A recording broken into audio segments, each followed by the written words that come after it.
Hello, everyone. I'm Greg Weaver. Welcome to the Audio Analyst. Pardon me.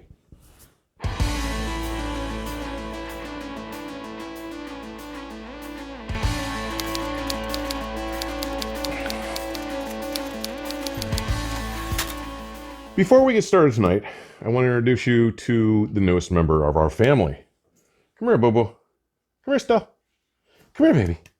Come see me. Come here, little girl. Come here. Oh, I know you're grumpy.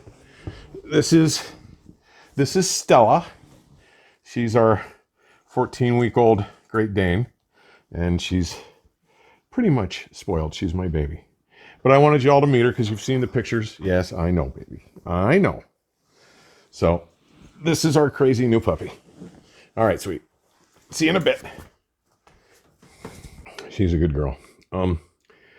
Before we get into today's discussion of the new Silversmith Audio Fidelium loudspeaker cables, I want to thank all my current subscribers and remind new viewers that if you're enjoying these conversations, if you find any merit or value in the information I'm sharing here, please be sure to subscribe, like, and share links to your favorite episodes with your friends.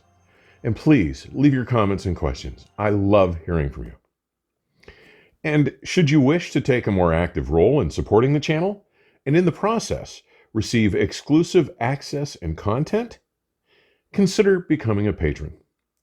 You'll find a wide range of Patreon subscription levels available to meet any budget or level of generosity.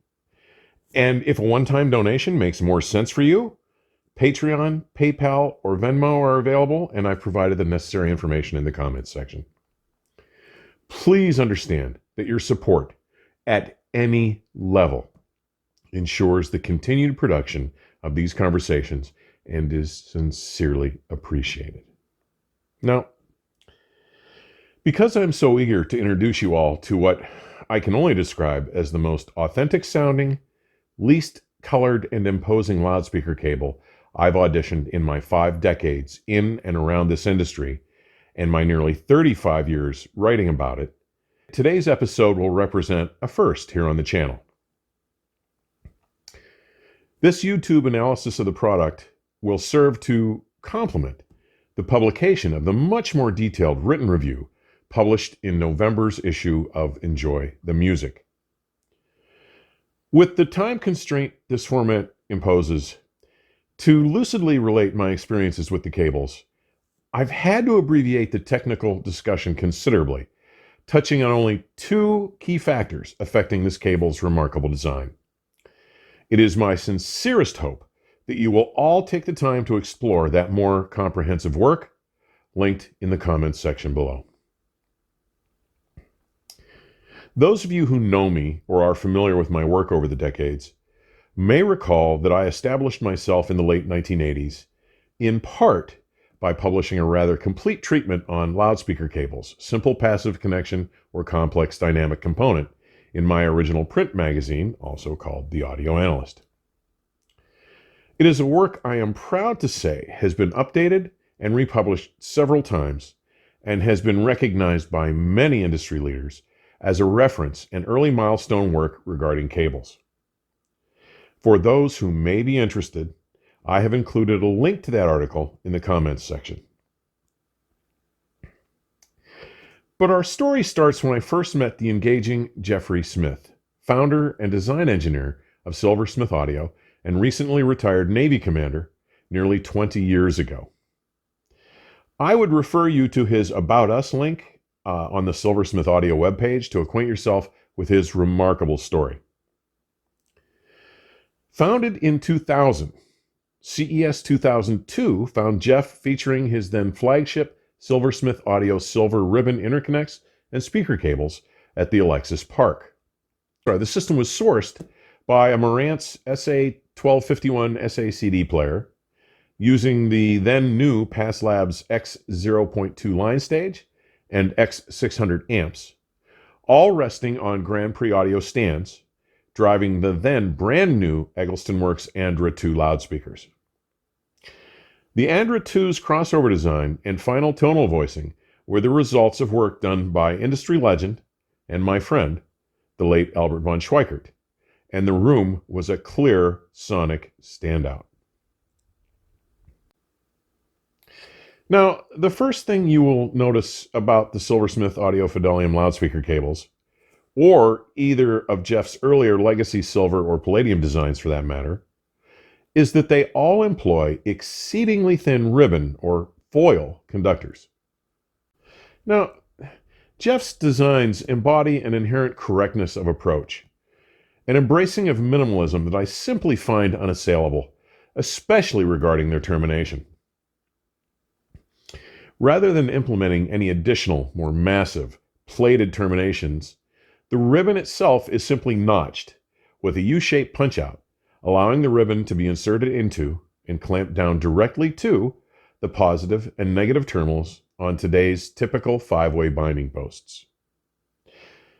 I've long been a fan of ribbon designs, having experimented with and used several different Nordost side-by-side and Gortz Alpha Core sandwiched over under silver and copper ribbon loudspeaker cables in the early and mid 1990s. By virtue of their physical construction, flat conductors present a rather low inductance, and their ability to pass square waves with remarkable accuracy is indicative of their ability to handle transients with ease. They sounded remarkably open, in large part because of their low inductive nature. But those models exhibited a slight lightness or leanness in the bass region, starting to show a strong roll-off from about 35 or 40 hertz. As a result, I would attribute to their higher capacitive nature. Now, Jeff's new Fidelium loudspeaker cables are comprised of two separate foil conductors, each 2 inches wide and less than 1 mil, or 1/1000th of an inch, thick, providing a balance between lowering the overall resistance and not being too wide and unwieldy. Each run is laminated with a 2 mil layer of Kapton insulation, a polyamide selected for its resistance to tearing and stretching, as well as its nominal dielectric absorption. Each 2 1/4 inch wide laminated ribbon is then terminated with just a notch and uses an adhesive applied termination label, red for positive, black for negative, some 5 mils thick, and 2 1/2 inches square. The result is so low in mass that it experiences extraordinarily little energy absorption. One of the first things that stand out in conversation with Jeff about his cables is that he completely eschews the standard inductance, capacitance, resistance, impedance stance, and rather talks about wave propagation. His designs are based solely upon the physics model of electricity as electromagnetic wave energy instead of electron flow. In the wave model, energy flow in cables is transmitted in the dielectric material, the air, Teflon, or whatever material is utilized, between the positive and negative conductors as electromagnetic energy, with the wires acting as waveguides, not as electrons coursing through the wire, regardless of the more common and misrepresentative analogy of water flowing through a pipe. Cable manufacturers tend to focus on what Jeff sees as the more simplified engineering concepts of the electron flow, impedance matching, and optimizing inductance and capacitance by manipulating their physical geometry to control LCR, inductance, capacitance, and resistance relationships. Jeff elaborates that within the realm of normal cable design, the LCR characteristics of cables will not have any effect on their frequency response. Yet, this is the very argument that all cable flat earthers out there focus on to support their contention that cables can't possibly affect the sound. Jeff points out that the waveguide physics model explains very nicely why interconnect, loudspeakers, digital, and power cables clearly have an effect on the sound quality. And further, this model also serves to explain other sonic mysteries, such as why cables can sound distinctly different after they have been cryogenically treated, or when they are raised off the floor and carpet. Today's scientific method of relative performance analysis has embraced a technique that uses what is known as a figure of merit, a derived metric or value used to quantify and represent the performance or efficiency of a thing in order to facilitate a comparative analysis to other like things. So, an analysis using an FOM equation Jeff developed to compare conductive material and geometry combinations reveals that his original silver speaker cables at $2,950 for an 8-foot pair yielded a value of 4. His previous flagship cables, the Palladiums, at $12,300 for an 8-foot pair, yield a comparative value of 90. This new Fidelium scores an astounding 307, staggeringly huge comparatively. And just for comparison, another well-known, highly respected company's flagship $29,000 a pair loudspeaker cables represent just a 0.3 using this same evaluation methodology. Now, finally, Jeff stresses that Fidelium is not a radically new concept or discovery. It is instead an improvement of the metallic alloy over that used in his previous flagship Palladium cables. Given the importance and uniqueness of this alloy, he remains understandably secretive about its patent-pending composition. Folks, the latent engineer in me must admit that this is all not only fascinating, but damn logical. And yet for me, numbers are only a starting point. The sound is the final arbiter of the science. So, just how do they stack up when compared to some of the world's finest performing loudspeaker cables from my reviewer's cable stable? Now, I won't go into detail about my reference system here. You can see that information in episodes 3 and 6 here on the channel, or by looking at the listing at the Audio Analyst website. But it is an indisputable reference caliber system with a total system price that is eclipsing the $600,000 mark. My longtime reference loudspeaker cables use a unique and specialized combination of ultra-thin and ultra-pure copper, silver, and carbon fiber conductors in combination with a flat, spiraled, solid silver conductor. Uses both Teflon and a lighter-than-air noble gas as dielectric. Is assembled in a proprietary, non-resonant distributed Litz construction geometry with solid silver terminations, and is handmade in the US. At just over $18,000 at its 2.5 meter length, they have never been bested by any contender over their 6-year reign. Now, I also have another half dozen or so very well designed, excellent sounding loudspeaker cable sets with prices ranging from about $11,000 down to around $6,000 a pair. I have a rather full cable stable here. I know I have an illness, but as a reviewer, I feel it justified. So why not just name the brands and models? It's simple, really.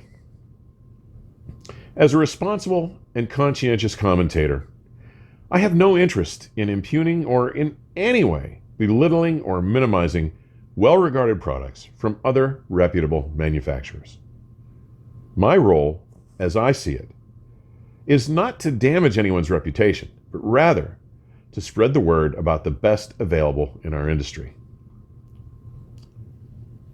So, when I dropped the set of Fidelium cables Jeff had given me into play, cold, right from the box, replacing my $18,000 longtime reference cables, their initial performance was a little more than just unexpected.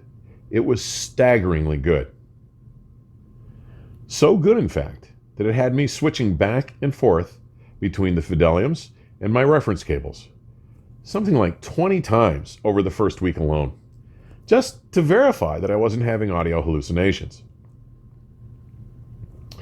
And save for just a bit more authenticity of dimensional components of the sound, like the overall sense of bloom, body, and texture, the Fideliums again, with no real run-in, were at least the equals of my reference cables. What the hell? I decided to run in the Fideliums on my Audio Dharma cable cooker, which, just to be fair, as all my other cables are retreated with it regularly. And those of you out there who don't acknowledge cable burn-in are only fooling yourselves. Now, when I fired up the system again with the fully conditioned Fidelium cables, my jaw dropped. At this point, there simply was no doubt that my $18,000 flagship set of cables that had reigned undefeated by all challengers over the past 6 years, were for the first time seemingly being bested. Now, I say seemingly because it was really difficult for me to admit. After all, a part of me, a specific slice of my persona, the prideful owner of those flagship loudspeaker cables, took over. That dogmatic voice was saying to me, this has to be a mistake. Switch them back and you'll see. And so, over the next 2.5 weeks, with something like 50 more swaps back and forth between my reference cables and the Fideliums, and yes, I realized that their performance was minimized by the lack of proper settling time, but this was fair to both sets as they were being subjected to the same standards. The music lover in me finally took control and sent the prideful persona packing. It was about the 10th time that music-loving persona's voice said, "How many more times are you going to swap these cables only to hear the same results before you just admit that you have a new reference cable on your hands? What will it take to get you past that stigma and admit to yourself and your audience that this is a game-changing product, that it finally sunk in?" So, what was this new Silversmith Audio Fidelium cable set capable of that proved to unseat the previous champion? First, everything was clearer. Resolution and the master it serves, transparency, were significantly enhanced. I was hearing further into recordings than I ever had, and by a margin of an improvement that I simply wouldn't have believed possible over the previous reference cables. The biggest difference seemed to come down to how remarkably well the Fidelium handles broadband arrival times and phase coherence. The speed of transmission through this new upstart is more coherent, uniform, and precise.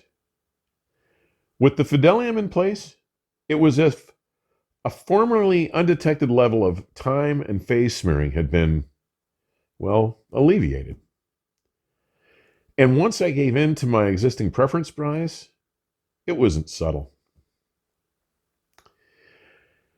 Not only did extension improve at both frequency extremes, and my Ultra 9s will play down to 16 Hz and up to 60,000 Hz, but pitch definition at the low end, and effortlessness, air, and ease of the topmost registers were clearly being handled more accurately than they had been with my muy bueno reference cables. None of the previously noted low-frequency roll-off I'd heard with the earlier Nordost or Gortz cables here. In fact, just the opposite. With the Fidelium, the bass not only seemed to be deeper, but the precision of pitch definition, its attack and decay were as realistic as I've ever noted from any loudspeaker cable. In particular, the leading edge of bass transients were rendered in an especially lifelike way, one that delivers an inescapably authentic weight, texture, and power to the music. Another simply seductive attribute shortly rose to the fore once I got over the stigma of the dethroning of the previous reigning cables. With the Fidelium in play, there was an overall enhanced richness to the tonal color palette, and the sense of instrumental texture, and of an instrument's sense of reality or presence, its inhabited space, size, and voice, were all notably more apparent and genuine. No previous loudspeaker cables, in my experience, demonstrate anywhere near the control, transient speed, and weight that these cables dish out routinely and without effort. Their ability to recreate completeness of textural character, rife with dense and authentic tone color, is simply the most extraordinarily realistic I've yet come across. All this results in the most authentic expression of recorded information I've ever experienced. And gang, I've been doing this for over 4 decades. They deliver a host of tangible and captivating performance advantages, including their seemingly uninhibited speed of transmission, broadband, their alluringly undeniable accuracy of pitch, their authentic sense of timbre and rightness of tone, combined with a coherence, a dimensionality, a presence, a texture, and an immediacy that is so evocative of the live event. They are the paradigm of proper voicing, with an unswervingly musical accord, no band accentuated or minimized. Their integration is so seamless, so totally coherent, that it left me shaking my head. I was shocked. Now, you have likely noticed I've avoided mentioning their price to this point, and for good reason. But before you just shrug your shoulders and walk away assuming that they are going to set you back as much as a new car, let me share the most refreshing news about this game-changing cable set. An 8-foot set retails for just $1,195. No, I didn't misspeak. They sell for less than $1,200. If I had led with that price, I doubt anyone would have taken what I have to relate here half as seriously. The fact that they are so affordable and bested an exceptional set of $18,000 world-class cables, and did so in a system with a retail north of $600,000, should tell you just what a total game changer the new Silversmith Audio Fidelium loudspeaker cables represent. Guys, they aren't simply good for the money, as we reviewers often must categorize products, or even best in their price class. These are the most accurate, authentic, and most honest-sounding loudspeaker cables I've ever heard, regardless of price. Replay that last statement and let it sink in this time. Now you understand why I was so reluctant to believe what I was hearing. When Jeff put these cables in my hand, he told me that they were over 3 times better than his previous flagship Palladium cables at 1/10 the cost.